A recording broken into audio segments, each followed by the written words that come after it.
Is volume profile the ultimate weapon for extracting profits, or a trap so well engineered that it convinces you understand the market, while in reality, you're only seeing the surface of a structure someone else built?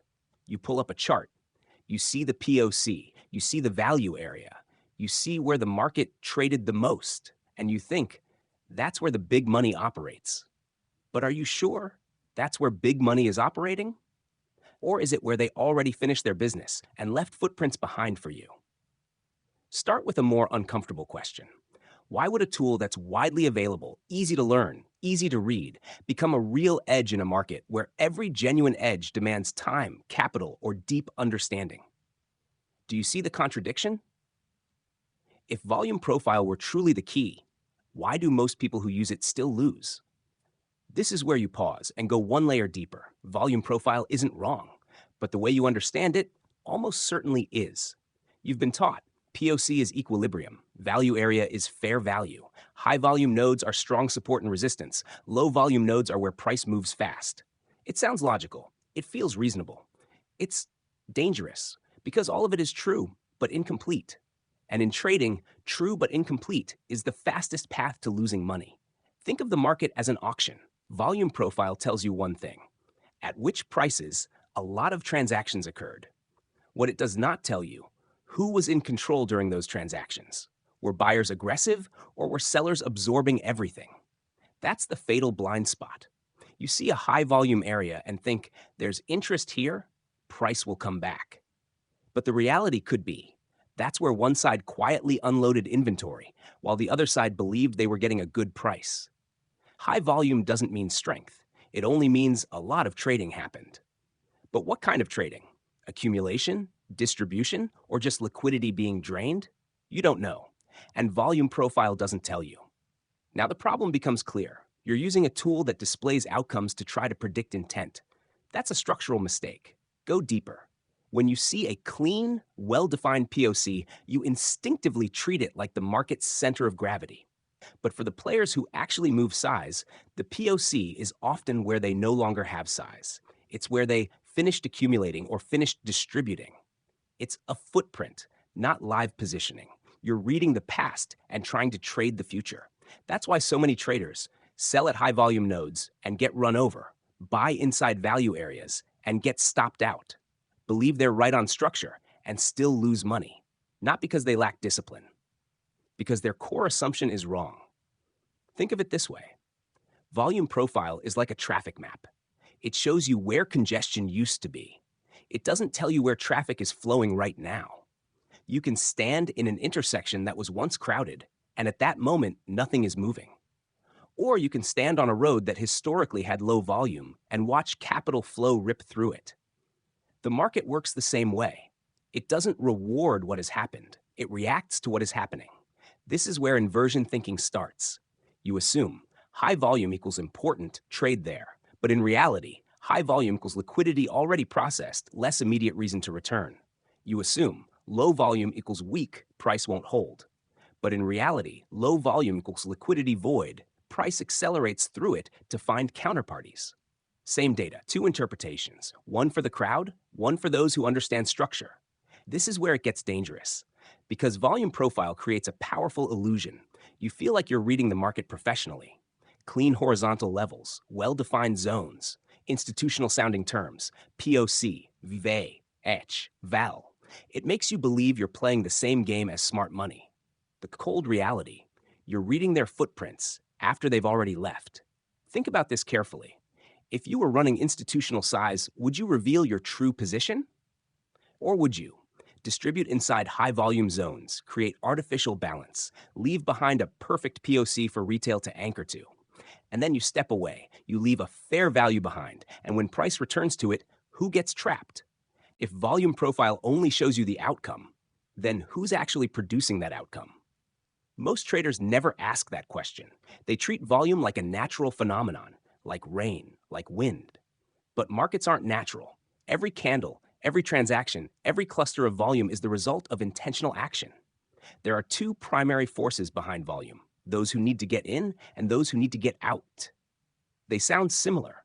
In reality, they are opposites. The participants who need to get in are usually retail.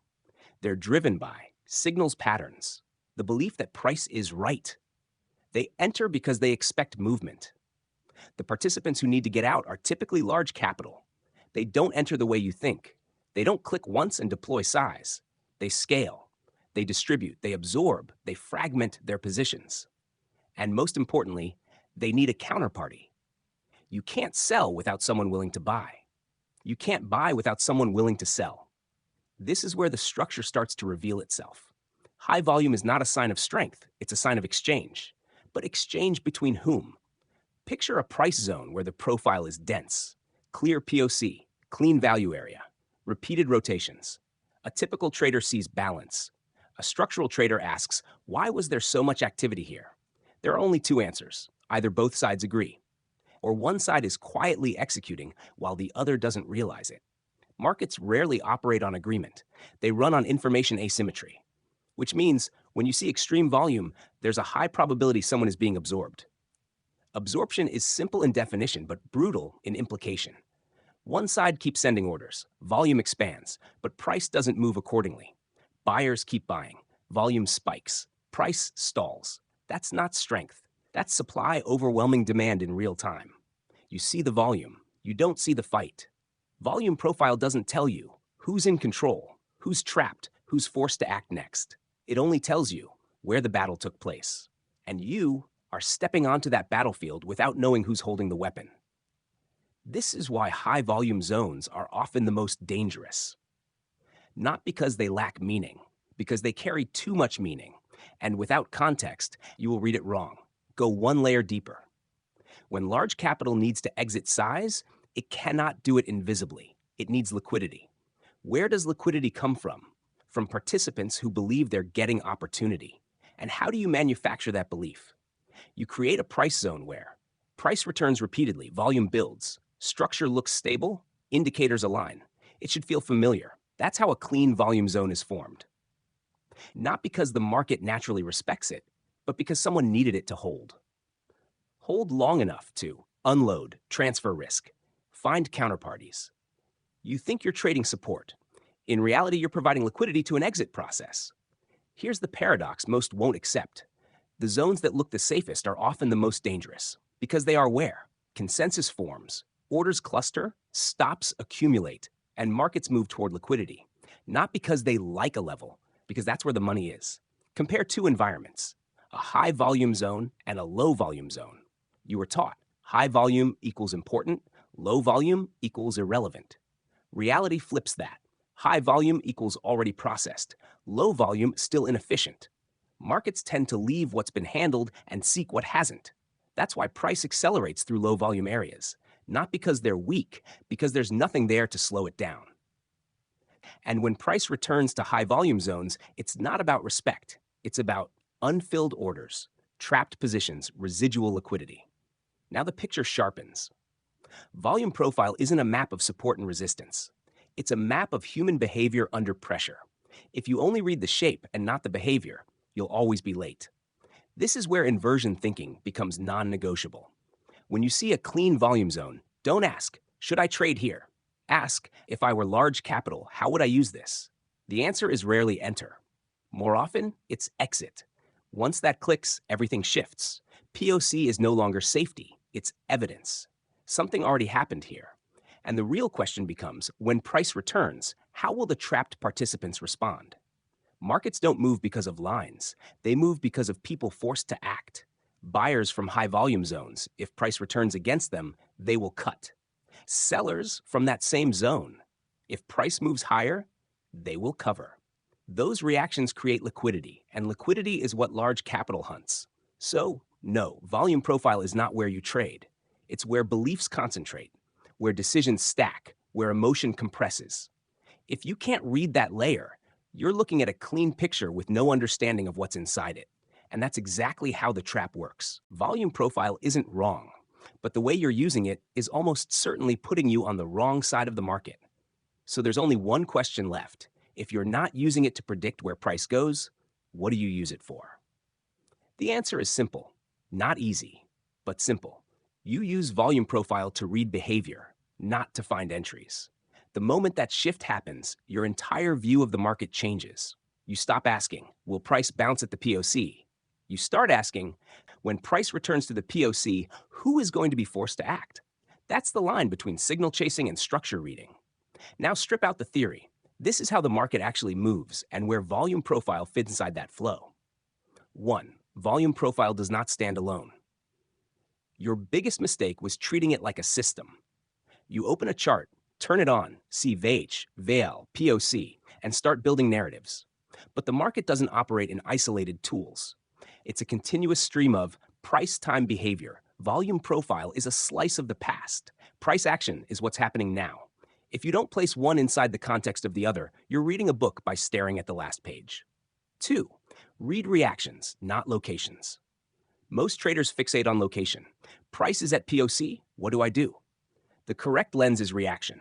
When price hits POC, how does it behave? That difference decides everything.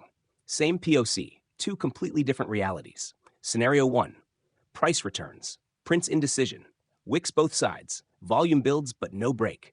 That's not strong support, that's absorption. One side is pushing, the other is quietly stopping it. You don't enter because it's POC.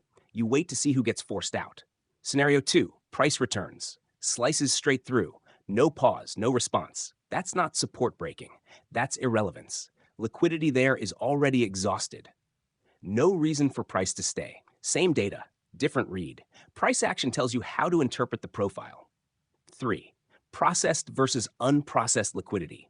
This is the piece almost no one teaches. A high volume zone is not automatically valid. The real question, has it been processed? Processed means trapped traders have exited, resting orders have been triggered, liquidity has been absorbed. If that's done, when price comes back, the zone is effectively empty. Price will move through it quickly. If it's not processed, price returns, and you get a reaction. Not because the level is strong, but because people are still there. That's the pivot. Volume profile doesn't tell you what's important. It tells you where people might still be trapped. Price action confirms whether they've acted. 4. Don't trade the level. Trade the behavior after it. You were taught, touch VH, sell, touch VAL, buy. That's how you become liquidity. The correct approach, you don't trade the level. You trade what happens after the level is engaged. Example, price taps VAH. You don't short. You watch. Is there a false breakout? Is there rejection? Is there trapping behavior? Only when intent is revealed do you participate. Volume profile gives context. Price action gives timing. Reverse them, and you're consistently wrong. 5. Read trapped participants, not lines. This is where most traders never get. Every volume zone is not just price, it's a cluster of buyers, sellers, winners, losers. When price returns, one group gets forced to act. That's where opportunity exists. Example, a high volume zone forms. Price drops aggressively away from it. That implies a large group bought there and they're now underwater. When price comes back, what happens? They either exit to break even or hold and hope less. If price action shows weakness, no real buying pressure, that's a tell. They're being forced out. That's your edge. Not because volume profile told you to sell, but because you understand who's trapped and what they're about to do. 6. Final principle. Volume profile is a question, not an answer. The biggest mistake is using it to find answers. The correct use is to generate better questions. Why is volume high here? Who traded here? Are they in profit or in pain? If price returns, how will they react? Then you let price action answer. That's how the tool is meant to function, not as a system, not as a strategy, as a lens into human behavior under pressure. Volume profile isn't a weapon. It isn't a trap either. It's a mirror.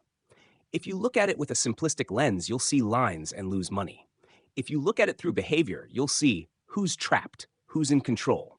When the market is about to move, markets don't reward the best tools. They reward those who understand what's actually happening behind them. So the only question left is, are you using volume profile to see the market more clearly or just to feel more comfortable?